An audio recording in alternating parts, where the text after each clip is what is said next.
Hello everyone and welcome to your base built by me, DavDav Building. Today I will present you the space. It is a super expandable 2x2 with great internal and external peak downs while not being too heavy on resources without losing any utility. But let's begin with the tour. Here in the front we have a classic airlock that leads into this open area with drop boxes above the entrance, some utility to the right and open space to the left.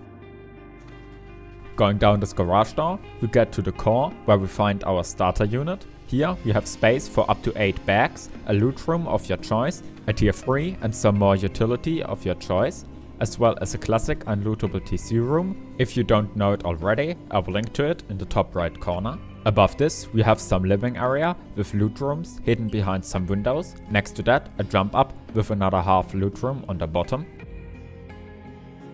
Going up here, we get to a bedroom with drop boxes for quick gearing up during an online raid.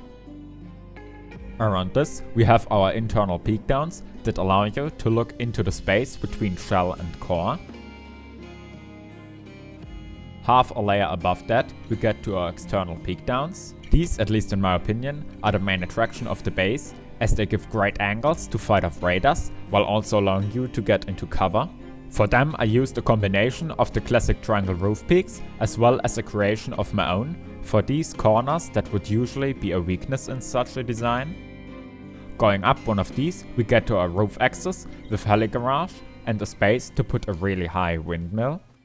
Let's begin building. Once you decided on where you want to build, slap down a little 1x1 that will later become our unlootable. For this, place a TC a bit less than halfway from the frame against the wall. A full tutorial on how to build this will be linked in the description below. As fast as possible, upgrade this to stone and get a sheet metal door to prevent shield tool or fire raids. Next expansion will be another square with a double door to the right, which can be used for utility such as furnaces or your tier 1 workbench. Now we will expand into our full 2x2 with a triangle airlock pointing to the inside. Starting your wipe off like this likely won't bring any extra attention to you, which can be very useful. Make sure that the doors open towards each other so that they actually form an airlock. Because you will need some storage to store all the items that you got by now, we will start off with our main loot room. 2 large boxes go against the back wall. Barbecue small box combos can already be put into the unlootable. Once you researched garage door, craft 2 of them and put them here. Putting the garage door in front of the loot room will allow you to finish setting it up like this. Link to a tutorial in the top right corner and description. Behind this door we will have some more utility. This will include sleeping bags, a campfire, a small box under the tier 3, a locker and a tuna can above the tier 3. On the other side we have our normal unlootable, which is accessible like this. But let's say it's night and you still want to access your TC. Well, for this we have the tuna cannon. If you turn around and activate it, the light will shine on the vending machine, showing you exactly where to aim to access it. The rest of the core can be filled in with more bags, another locker and a small box. Armored door needs to go in here for the additional protection it provides. Now we will do a little expansion. To triangle foundations, go here, a raised square one attaches to the center triangle, wall everything in and add a double door frame with a double door above the raised foundation. This triangle can be used to store furnaces behind a window to save space. As soon as you want to build the second floor, you will have to switch out the double for a garage door. This will allow you to get up there and wall everything in. The 3 walls in the bottom right should be done as windows to later accommodate for our usable honeycomb, which will be explained in greater detail in this tutorial. Leave out the square, it will later become our jump up. To not be a weakness at this stage, build 2 walls with the hard side facing inwards and a double door in front.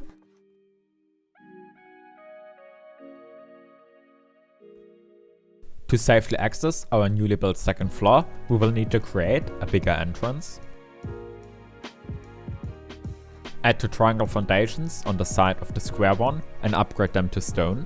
2 double door frames go on the sides and the floors above.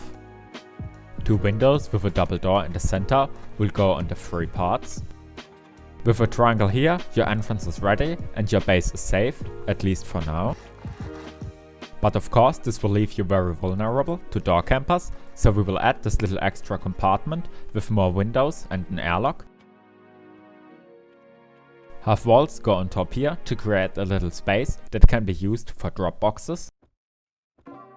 Above the other furnaces, we have space for more furnaces or anything that would fit into a single triangle. Pick up this normal window and change it out for an armored one. Put a window from here and another window inside. Behind this window we will have one of my loot rooms that is surprisingly efficient. Next we will do a roof access. For this, change out the double for a garage door and put down a floor on half height. Under this floor, again at the same loot room design as the loot room below it. Going up, we will put 2 window frames, one full wall and a garage door here.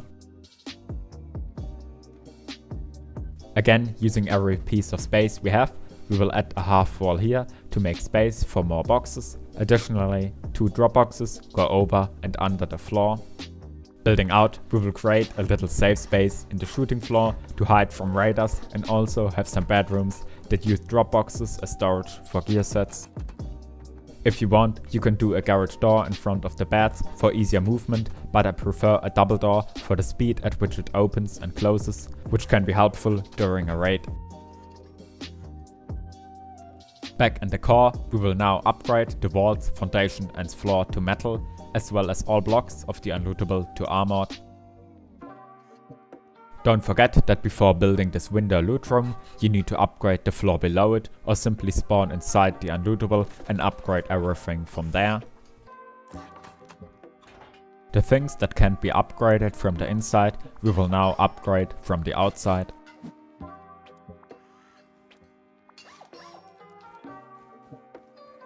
After doing this, we will start adding some honeycomb around the base.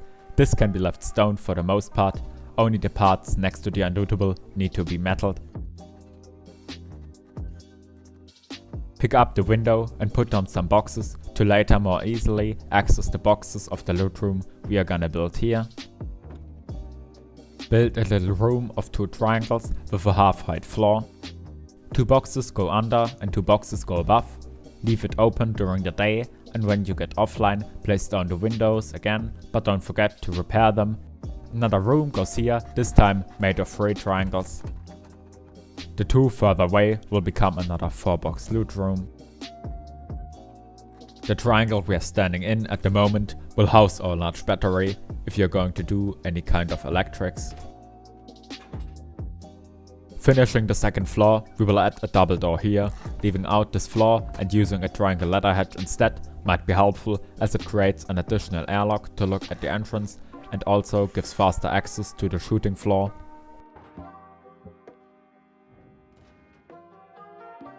Going to the outside, we will now begin adding some online protection. For this, we will first need to create a ring out of foundations all around the base, like this. The ring will consist of a square, then a triangle, then a square, and so on. Do this all around the base until you reach the entrance again, and can fill in the gap with another square like this. Now we will surround our main base with a layer of walls on the inside socket of our foundations. It should be 2 walls high. In the center of each side, use a half wall and a full wall on top instead. Now on the side, you can tell why we chose a different layout for the center walls, as that would interfere with our usable honeycomb. Once you are on the other side, we will go back, but on the way, in each of these corners, place a square floor frame at 1.5 walls height. For this, place a half wall with a full wall on top, and then the frame, which should be upgraded to at least stone or even metal. On your way around, destroy all the twig from now and what you placed before. If you ask why we do this, you will see very soon. Again, a half wall, full wall, floor frame, upgrade, delete, delete, and on.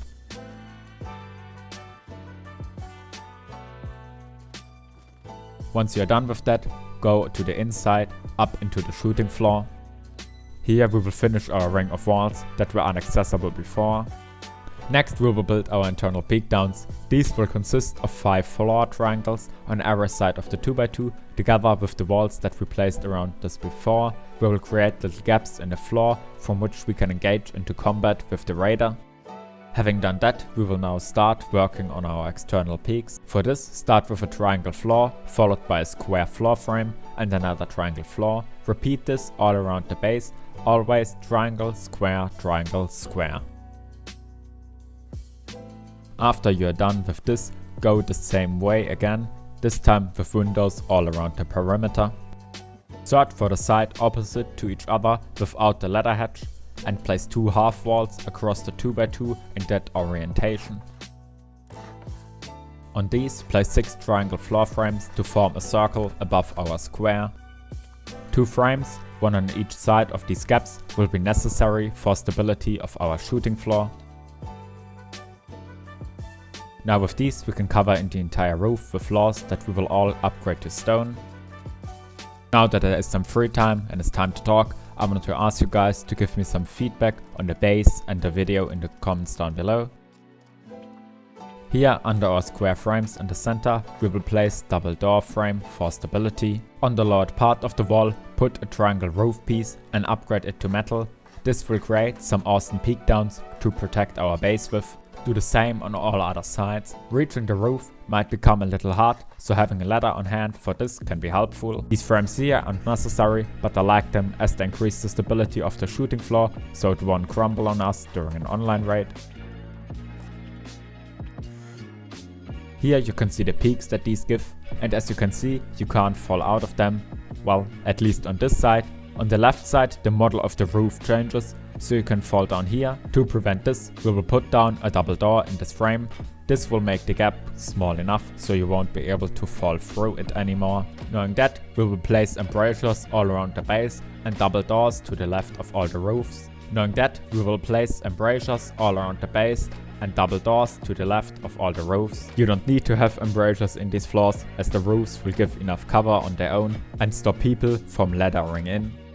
You don't need to have embrasures on the windows next to the roofs, as the roofs will give enough cover on their own, while also stopping people from laddering in. Now we go over to these. Here, placed on 2 roofs on the frame we built before and upgrade them to stone. This will already create great peaks, but you will be able to fall through them, which is something that shouldn't be the case in my opinion. To work around that and give some cover for when you don't want to fight, we will put low walls down here, as they will make the gap small enough. Upgrading the floors behind the roofs to metal will ensure that they will stay up longer during a raid, which will give you more time to fire and maybe defend. This is also the case why I upgraded that floor frame of the ladder hatch to metal. Now that is all left to do here is some upgrades. For this, upgrade the walls around this jump up as well as the windowed loot room to metal. At this point you don't need to have these doors here anymore, but of course feel free to keep them if you want to give yourself some more cover from raiders going through walls. But with the way that we have done our honeycomb here, we will have space for an oil refinery as well as some more utility like boxes or furnaces. Now I would advise you to go all around and upgrade all the stone foundations that expose the soft side to the outside to metal to discourage raiders from soft siding in. Something that I don't think is strictly necessary is roof access, but if you want some, here is the way to do it. For this, simply leave out the floor above one of these roofs and add some windows with a door here. If you happen to get a minicopter, adding a little garage is very helpful, as in this time they are very expensive. On top of this, you can build a tower to have your windmill on that can power your large battery inside. This was the video, thank you all for watching, until next time, later!